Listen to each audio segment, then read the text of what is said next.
വിദ്യാഭ്യാസ വകുപ്പിന് കീഴിലെ സമഗ്ര ശിക്ഷ കേരള പ്രോജക്റ്റിലെ ജീവനക്കാർക്ക് ശമ്പളം വൈകുന്നു. കേന്ദ്ര സർക്കാർ പദ്ധതി വിഹിതം തടഞ്ഞാണ് നിലവിലെ കാലതാമസത്തിന് കാരണമെന്നാണ് സർക്കാർ നൽകുന്ന വിശദീകരണം. ശമ്പള പ്രതിസന്ധി രൂക്ഷമായതോടെ കടുത്ത പ്രതിസന്ധിയിലാണ് ജീവനക്കാർ. സമഗ്ര ശിക്ഷ കേരള പ്രൊജക്ടിലെ ജീവനക്കാർക്ക് ശമ്പളം വൈകി തുടങ്ങിയിട്ട് മാസങ്ങളായി.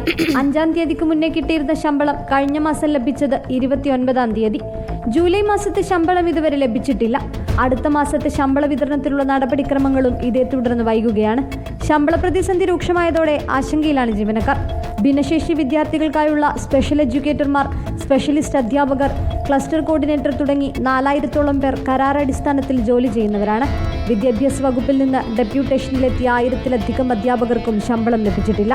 ശമ്പള പ്രതിസന്ധി ഇനിയും തുടർന്നാൽ പണിമുടക്കിലേക്കടക്കം കടക്കുമെന്നും ഒരു കൂട്ടം ജീവനക്കാർ പറയുന്നു. അതേസമയം കേന്ദ്ര സർക്കാർ പദ്ധതി വിഹിതം തടഞ്ഞതാണ് പ്രതിസന്ധിക്ക് കാരണമെന്നാണ് സർക്കാർ വിശദീകരണം. പദ്ധതി ഫണ്ടിന്റെ 60% കേന്ദ്രവും 40% സംസ്ഥാനവുമാണ് വഹിക്കുന്നത്. കേന്ദ്രവിഹിതമായി 168 കോടി രൂപ ലഭിക്കാനുണ്ടെന്നും കേന്ദ്ര സർക്കാരിന്റെ PM ശ്രീ പദ്ധതിയിൽ കേരളം ഇതുവരെ ചേരാത്തതാണ് ഇതിന് കാരണമെന്നുമാണ് വിശദീകരണം. റിപ്പോർട്ടർ, കോട്ടയം.